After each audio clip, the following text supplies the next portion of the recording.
these next few months are going to be fucking nuts.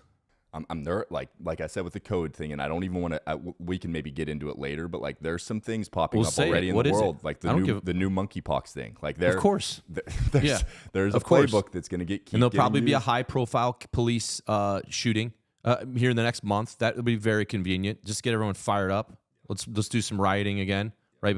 It happens every 4 years. If you look at look at our elections, was it Baltimore with Hillary, and then it was of course Minneapolis, right? So yeah, maybe you'll get monkeypox and another high-profile police killing that will get blasted all over. You know what I mean, right? And we'll do that in October. Just make it crazy. Here's once again the optimism coming in is like, and I don't know. Maybe here's where I'd like to call out our own like echo chamber, but I'd like to consider even I love challenging my own beliefs, and what I'm finding is even people that 4 years ago would have told me to shut the fuck up are now at least having a conversation about these things where it's like, yeah, I'm not, and I saw it in COVID. I mean, that was hard, man. There were personal relationships where people were attacking me because I was, even with our children at the time, like that's right when we both had children. It's like, no, like you're not telling me what to do with my children's body. You're not telling me what to do with my body.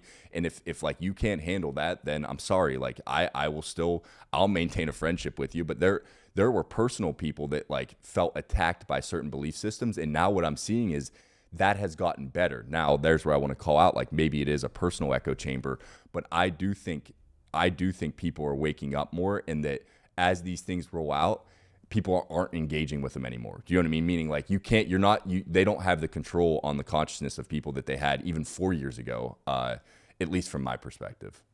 Yeah. But I think that's why, to the point, if you're a fucking leader, you have an obligation to our society to lead. Doesn't matter, Republican, Democrat, whatever it is through contested dialogue that the ultimate truth can be found. But as soon as you muddy the waters and prevent one side to give their opinion, right, that whole model goes out the window, particularly when it's like, not only are we not going to give you the platform, but there is going to be consequences if you even try to say something. And that's where we were in COVID, right? We had people literally getting fired. We had companies doing vaccine mandates. Companies that are competitive in our space. Hey, go get the jab or you're fucking fired, right? Guys in the SEAL teams. Hey, get the jab or turn in your fucking rifle and body armor. Crazy. And we were like, we're still just figuring this thing out. You come to me and like, hey man, what do you do? And I'm like, we ain't fucking doing that. Yeah. You know what I mean? What do we do if someone has symptoms? I don't know. Send them home. Show goes on. We're a bunch of fucking fit 30-year-olds here. Go work out, eat healthy, sleep, and the show goes on. This is not going to affect us. It's either that or, guys, we all lose our jobs. Take your pick. We're not AT&T. We're not freaking American Express where, we're just going to all take a knee for 18 months and hope this thing rides out. No, we were right on that. 100%. The show went on. We assumed risk. We gave people the ability, hey, if you're not comfortable here, you have a job the second you come back. Because this is so complex, I'm not going to hold you at fault if you're scared or you got an autoimmune, whatever. Because this is all real information. In the moment, you didn't even know what was going on. I didn't know if this was going to morph into like a 50%. You know what I mean? Yeah. But all these other companies were bending a knee, and that's where it gets like fascinating and scary. It's like how much of that was pushed because Moderna and Pfizer saw this as an opportunity to make billions of dollars with no risk. That's the crazy thing with COVID, man. They were able to do this in a way that if something went crazy wrong, and let's say 5 years from now, we all had a fucking heart attack from this vaccine, right? There's no legal repercussions based on how they did this. The government was basically like, hey, we understand this has to be fast-tracked, so you will not be held accountable. Not only are we going to fund the research, but then you get to make all the money when you sell the damn thing, and we're going to mandate it. You want to go to a concert? Got to have the booster. You want to maintain your employment with the government? Model. Oh, the Department of Defense with 1 million people or whatever, and we probably have more than that. Every one of those people, it's literally you gave them a layup sales opportunity with no potential. There's no, imagine like some of these other drugs that they spend 15 years on researching, spend hundreds of millions of dollars on the off chance it gets approved by the FDA, and then they can make some money on it. They literally said, nope, don't have to do any of that. Not only are we going to give you the fast track, but we're going to fund the research, no repercussions. And then we're going to mandate it to all of the entire world. And then we're going to have celebrities promote that you should get your 9th fucking booster so we can just keep, make even more money after they get their 2 shots. Or, you know what I mean? That became such an obvious, in my eyes, this is such an obviously a money. And then, okay, what deals are getting worked on the back side of that? Read The Real Anthony Fauci. Read that book. Okay. And there you go. So how much money is Fauci making? Because again, especially in the medical field, when you go into your doctor, they carry credibility because it's like, this is the doc. They're the most like credible, you know what I mean, people, because it's like, it's such an advanced profession and it's so specific that if you go to the doctor and she says, yeah, you got an earache, it's like, all right, doc, take the meds, and there's zero question. I'll go to the freaking Walgreens, I'll get it, and we're good. You had Fauci coming on and all these other proclaimed medical professionals saying, hey, this is really freaking scary. It's going to morph. It's going to evolve. It's going to become more lethal. You have to get ahead of this. You know what I mean? Blah, blah, blah, blah, blah. And as an everyday Joe Schmo, that you kind of went with it because you didn't know. But as soon as there started to become, kind of cracks in the armor and some dissent, particularly in the medical community, like the doc we had, right? He's an ER doc running the show. And of course, they had the same reaction at first. And then he said, wait a second, this isn't adding up, right? There are alternative treatments. Wait a second, there's an alternative treatment. And yet anytime anyone goes on to talk about it, they're outcasted and immediately canceled. That's kind of weird. How wild is that? The fact that there were remedies to this, not cures, but there are ways to mitigate symptoms for people that really had bad, conditions that could have, absolutely lowered the mortality rate. And the people all of a sudden on one side are saying, how dare you talk about that? Rogan was talking about it, right? He got a bunch of shit for it. And now you have like some of these news hosts that ended up taking that medicine, right? And then getting called out on it. Cuomo's one of them. You know what I mean? He got roasted on one of these shows by Smith. Because the guy kept his receipts and he's like, wait, let me play the clip, and embarrassed the shit out of him, right? When he was the one, you got these guys like Rogan pushing these veterinary, in hindsight, it is so fucking obvious that, was there an unprecedented event? 100%. Was it scary? And, did we have to be sensitive to people that were more at risk? Were there real fatalities and real deaths? Yes.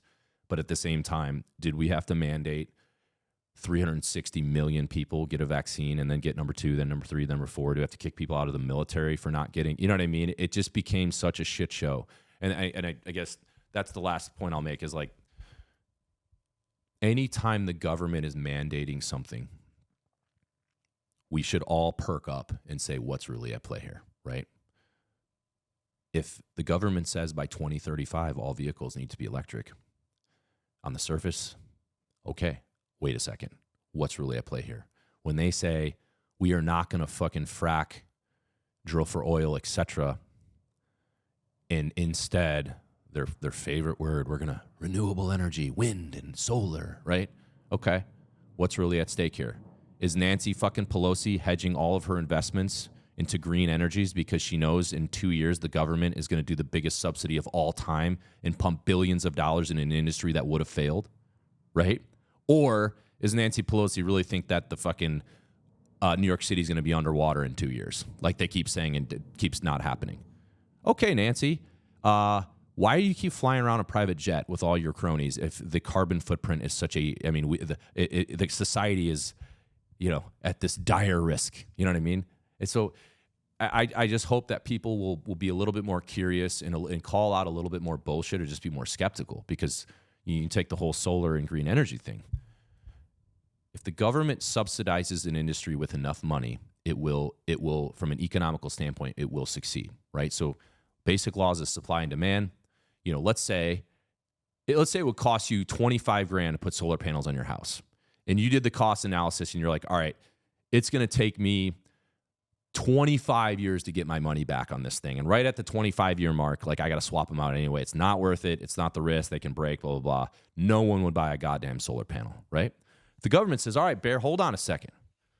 It's going to cost you $25,000, but I'm going to comp you a $20,000 write-off on your taxes, right? So you're going to pay $20,000 less in taxes. Okay, now it's a $5,000 investment. I go, all right, I'm going to make this back by year 5, and then year 6 through 20, I get free. If I power my house for free, damn, that's a really good gig. I can, end up making thousands of dollars on that. And then it does feel good to have renewable. Yes. Would I rather have solar than like burning coal and shit? Yes, we all would. It's not like we don't want to take care of the environment. It's not like, so that's where it gets crazy, man, because if Congress then subsidizes industries under this disguise of, oh, this is because it's good for the planet, when in reality, all they're doing is working fucking backdoor deals to hedge their investments in front of those subsidies.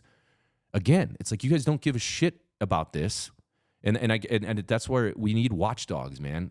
But the second you call that out, like, oh, you're against climate change. And it's like, well, maybe I'm a little skeptical when every time they do the fucking climate summit, everyone goes there in a goddamn private jet. And then they say that in another 6 years, this place is going to be underwater. They've been saying that since early 2000s. And guess what? People that are all making these predictions, none of them are coming true, and no one's calling them on it. So when you say, oh, in 2008, this is going to be happening, it doesn't happen, why is no one calling that guy and be like, hey, man, let's debrief that prediction you made in 2002 that had us make all these decisions because we thought this was going to happen in 2008 and none of it happened. Where did your modeling go wrong? Doesn't matter. They're on to the next prediction. Okay, by 2014, this is going to happen. These are the people that are in charge of all these freaking panels. No one's checking their fucking... Imagine if you were Kramer, doing bets on the stocks. In the last 10 calls you've made of buy, tanked, and everyone lost their portfolio. Do you think anyone's going to Kramer for fucking financial advice on stock trading? Hell no. Right. That's what's happening with the fucking climate right now. But these are the people that are all in charge. So it's just another example. It's like, we need to be fucking skeptical so that we can find the truth. But when you have people that are censoring everyone else and making a bunch of money on the back end and just making their lives richer and richer, when a Congress member leaves Congress and they're worth $200 million when their salary is $200K a year, how are all of us not acting fucking? And that's Republican, Democrat. I heard Mitch McConnell, he's got some ownership in some Chinese shipping company, right? And it's like, wait a second. Chinese shipping company, when I had to get investigated for my top secret clearance, which you all do, they literally will interview people like from your childhood. Like, I had a buddy that I hadn't talked to in like 20 years call me. He's like, hey, dude, some lady is talking to me about some secret clearance. You're like, what are you in the CIA or something? I was like, no, I'm in the military. Like, you can say how we went ding dong ditching, all these things. Like, it's not that big of a deal. They just want to make sure I am who I say I am and I'm not some Chinese asset or some shit like that. So they do all that for active duty military. And then you have a guy like Mitch McConnell who has a stake in a Chinese shipping company. And he's allowed to be a sitting member of fucking Congress with that? Like, what? How is that a thing? How as a Congress member are you able to have ownership or the trading, the insider trading? That's exactly kind of in line with what I was already talking about. If a giant subsidy is about to drop into an industry, buy every fucking stock you can in that industry, because when you subsidize it strong enough, it can't fail. It injects cash to create a market efficiency. That's the beauty of it, right? And in some cases, it can be good. Like if you had to achieve that market equilibrium, and you said this is a no-fail mission, that's when subsidies are a good thing. But when they become subjective, and it becomes the opinion of other people based on bad data and bad scientists that keep getting shit wrong, and then it affects other adversely. All right, not only are we going to subsidize this, but you guys drilling for oil in Pennsylvania, you're bad. You can't do that anymore. 500,000 jobs just fucking went away, zero, right?